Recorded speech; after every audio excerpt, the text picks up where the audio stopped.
Wow, Vance, I'm actually really impressed with you. You actually took us out on a date when it's not windy. Well, how was I supposed to know that yesterday was going to be a very windy day? Vance, there's a new invention called the Weather Channel. You might want to check it out.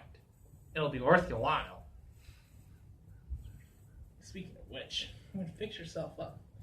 Can't you look decent on camera? Of course I can, but you keep stuffing me into a backpack. A what? A backpack. Oh, I didn't hear you the first time. You're just as annoying as your father. Thank God he's not here to see this. At least not here in person. But he might be watching this video very soon.